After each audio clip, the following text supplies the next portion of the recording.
Hello मेरे friends, आपका बहुत बहुत स्वागत है आपके अपने YouTube channel new science classes में। आज बहुत दिनों के बाद मैं आपको वीडियो प्रोवाइड करने जा रहा हूं और सबसे लास्ट चैप्टर इस समय है। ये हमारा जो चल रहा है प्रोबेबिलिटी का सबसे लास्ट चैप्टर आज हमने लिया है और बहुत ही इंपॉर्टेंट फैक्टर है ये आपके लिए। और ये क्लास 10th में भी है, लेकिन इस समय जो है सिलेबस से आपका आउट है। फर्स्ट ईयर और 12th के लिए बहुत ही इंपॉर्टेंट है ये, और बालाजी पब्लिकेशन की बुक है। तो आइए देखते हैं प्रोबेबिलिटी। तो इसमें हम देखते हैं कि प्रायिकता क्या है। सबसे पहले ये चीज़ जानने का प्रयास करेंगे कि प्रायिकता क्या होती है। प्रायिकता का मतलब होता है संभावनाओं की सांख्यिकी। प्रायिकता का मतलब होता है संभावनाओं की सांख्यिकी।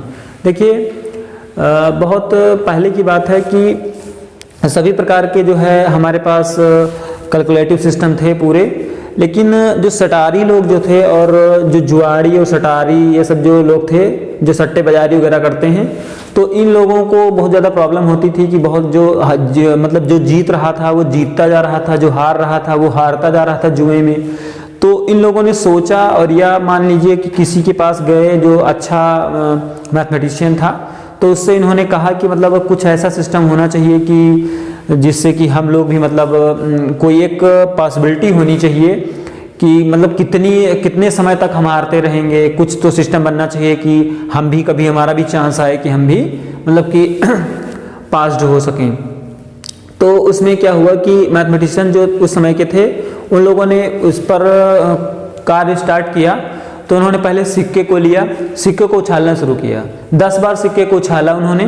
तो उसमें जो है आप मान लीजिए कि मैक्सिमम हेड जो है आपका 6 टाइम आ गया और टेल जो है आपका 4 टाइम आया। फिर इस तरह से बार बार वो करते गए। तो उन्होंने बाद में जो पॉसिबिलिटी देखी तो 1/2 हाफ की थी। मतलब 50% हेड आने के चांसेस बन रहे थे, 50% आपके टेल आने के चांसेस बन रहे थे। और इसी प्रकार से जब वो कार्य करते गए तो मतलब एक नई जो है मैथ की एक विधा निकल के आई, जिसका नाम उन्होंने प्रोबेबिलिटी रखा। तो आज इसी पर हम बात करेंगे।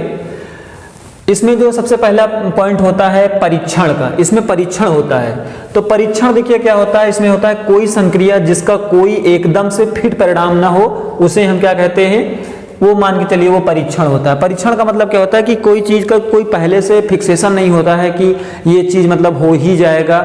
हम उसका जो है एक ट्राई लेते हैं। जैसे कहते नहीं कि पहले ट्राई करके देखते हैं, या मैच भी होता है तो उसमें ट्राई बॉल होती है एटसेट्रा। मतलब कि कोई भी चीज़ करने से पहले हम उसमें प्लानिंग करके और वो कार्य को करते हैं, तो कोई कंफर्मेशन नहीं होता है कि वो जो है आपका फाइनल स्टेज आपको प्राप्त ही हो जाएगा। तो ये परीक्षण जो होता है कि कोई संक्रिया जिसका कोई एकदम से फिट परिणाम नहीं होता है। और एक उसी में पॉइंट होता है यादृच्छिक परीक्षण क्या कहलाता है। वो परीक्षण, इसको एट रैंडम टेस्ट भी कह सकते हैं। वो परीक्षण जिसके परिणाम की पहले से कोई जानकारी नहीं होती है, यानी कोई भविष्यवाणी उसकी नहीं की जा सकती है, यादृच्छिक परिणाम कहलाता है। जैसे मान लीजिए आपने एक सिक्के को उछाला, तो सिक्के को जब आप उछालते हो तो उसमें संभावनाएं कितनी हो जाती हैं, 2 संभावनाएं हो जाती हैं। या तो वो हेड आ सकता है या टेल आ सकता है, लेकिन कोई कंफर्म आप पहले से नहीं बोल सकते हो कि हेड ही आएगा या टेल ही आएगा। इसका कोई फिक्सेशन पहले से आप में पूर्ण निश्चित नहीं होता है। तो ये आपका यादृच्छिक परीक्षण हो जाता है। और फिर अगला पॉइंट है प्रतिदर्श समिष्ट। किसी यादृच्छिक परीक्षण के संभावित परिणामों के समुच्चय को हम क्या कहते हैं, प्रतिदर्श समिष्ट कहते हैं। ये देखिए क्या होता है, ये बहुत ही इंपॉर्टेंट फैक्टर होता है। जैसे अगर आपने इसको उछाला, सिक्के को, एक सिक्के को आप उछालते हैं तो वो आपका हमने बताया कि हेड आ सकता है और टेल आ सकता है। तो इसको आप क्या करते हैं, मझले ब्रैकेट के अंदर इसको लिखना होता है। समिष्ट परीक्षण जो होता है उसको हम मझले ब्रैकेट के अंदर लिखते हैं। आपने समुच्चय में पढ़ा होगा कि समुच्चय का पूरा सिस्टम ही मझले ब्रैकेट पर डिपेंड करता है। तो यहाँ पर हम इसको किस में लिखेंगे, हेड और टेल लिखेंगे, लेकिन किस में, ये लिखेंगे हम मझले ब्रैकेट में। ये एक सिक्कों की उछाल है। अगर सपोज करिए अभी 2 सिक्के हो जाएं, तो 2 सिक्कों की उछाल में क्या होगा, दोनों हेड आ सकते हैं, दोनों टेल आ सकते हैं। एक हेड और एक टेल आ सकता है, माने पहला हेड पहला दूसरा टेल आ जाए, और पहला टेल और दूसरा हेड हो सकता है। मतलब इतनी इसकी संभावनाएं बन सकती हैं। जितनी संभावनाएं बनती हैं वो आपका समिष्ट प्रतिदर्श समिष्ट कहलाता है। और देखिए सिक्कों की उछाल की जो सिस्टम जो होता है 2 की पावर n का होता है। अगर एक बार सिक्के को आप उछालते हो तो n की वैल्यू आप 1 रखोगे, यानी कि 2 उसके समिष्ट समुच्चय बनेंगे। और उसके बाद में अगर 2 बार सिक्के को उछालते हैं आप तो 2 की पावर 2 यानी कि 4 कंडीशन बनेंगे। अगर इसी प्रकार से जितनी बार सिक्कों को उछालते जाएंगे तो उतने प्रकार उसके जो है बढ़ते चले जाएंगे। 2 की पावर n की तरह से उसका सिस्टम होता है। अगर सपोज करिए पासे को अगर करना है, पासे के लिए आपको समिष्ट समुच्चय बनाना है, तो उसके लिए आप देखिए, उसके लिए आपका जो सिस्टम जो हो जाएगा वो कुछ इस प्रकार से होगा। क्योंकि पासे में जो होता है 6 कंडीशन बनती है, तो 1 2 3 4 5 एंड 6, मतलब उसका समिष्ट समुच्चय एक सिक्के का एक पासे का कितना हो जाएगा, इस प्रकार से आप उसको इंगित करेंगे। क्योंकि पासा का मतलब होता है जो लूडो जो हम खेलते हैं उसमें जो है 6 बिंदु होते हैं और उसका जो है खटकोरी होता है वो, तो इस प्रकार से इसका सिस्टम बनेगा। अगला है प्रतिदर्श बिंदु किसे कहते हैं? किसी प्रतिदर्श समिष्ट का प्रत्येक अवयव जो होता है वो प्रतिदर्श बिंदु कहलाता है। अब इसमें जो है जितना जो समिष्ट समुच्चय जो हमने बनाया है, इसका जो प्रतिदर्श समिष्ट जो बनाया है, ये क्या है, जितने इसके पॉइंट हैं ये इसी को अवयव जो एलिमेंट जो होते हैं उसको, उन्हीं को हम क्या कहते हैं, वो उसके क्या हो जाते हैं, वही उसके बिंदु हो जाते हैं, प्रतिदर्श बिंदु उसको कहते हैं। अगला है परस्पर अपवर्जी घटना क्या होती है?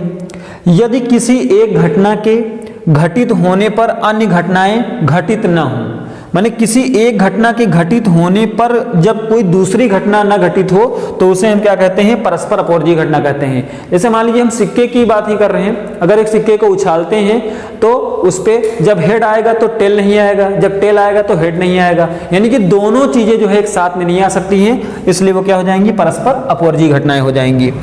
अगला पॉइंट ले लेते हैं समसंभावी घटनाएं।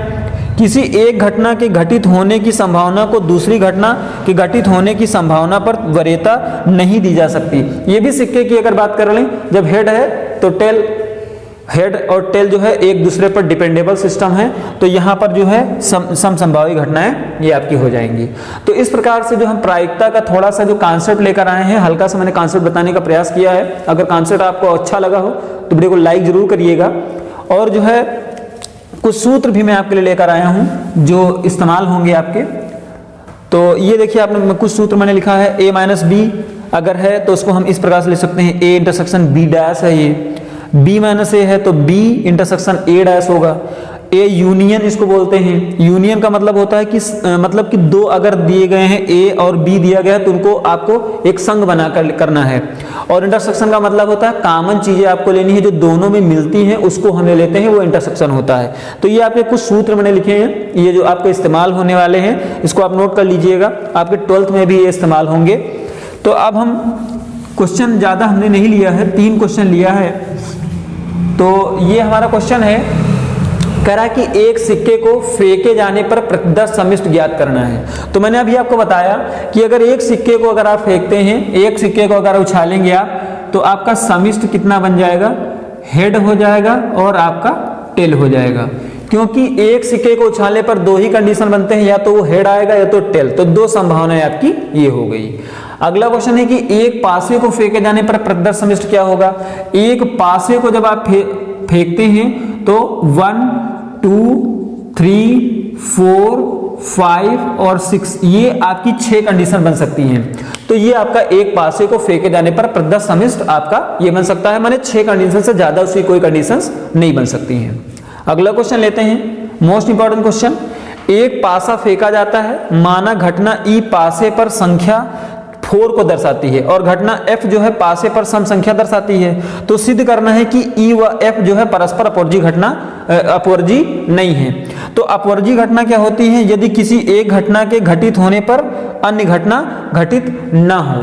तो यहाँ पर आप देखिए इसको कैसे करेंगे, आप पहले पासे का लिखेंगे कि एक पासे पर कंडीशन क्या बनेगी, 1 2 3 4 5 और 6 ये घटनाएं बन जाएंगी। अब अगर हम ई की बात करें तो ई में क्या होगा, ई में आप देख रहे हो ई में क्या कह रहा है, उसने क्या कहा कि 4 दर्शाती है, तो यहां पर आप केवल 4 लिखोगे। अगर फिर एफ की बात करें तो एफ में क्या लिखेंगे आप, कह रहा है कि एफ पर सम संख्या दर्शाती हैं। तो आप देख रहे हैं कि सम 2 है 4 है और 6 है, तो यहाँ पर लिखेंगे 2 4 और 6 आप लिख लोगे।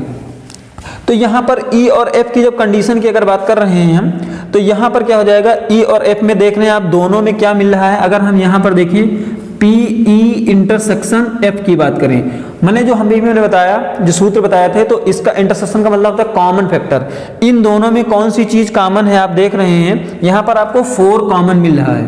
क्या मिल रहा है? 4 मिल रहा है। और जबकि मैंने बताया कि जब यहां पर इसका अपवर्जी घटना तब होती है जब ये जो वैल्यू जो है पी ई इंटरसेक्शन एफ जो है वो 0 के बराबर हो जाना चाहिए। अगर वो 0 के बराबर हो जा रहा है तो वो जो है आपकी अपवर्जी घटना होती है, अगर ऐसा नहीं है तो अपवर्जी घटना नहीं होती है। आज के लिए बस इतना ही कॉन्सेप्ट के लेकर मैं आया हूं। अगर आपको वीडियो पसंद हो तो वीडियो को शेयर करिएगा और लाइक करिएगा और ज़्यादा से ज़्यादा इस पर कमेंट डालिएगा कि आपको कैसा वीडियो ये लगा।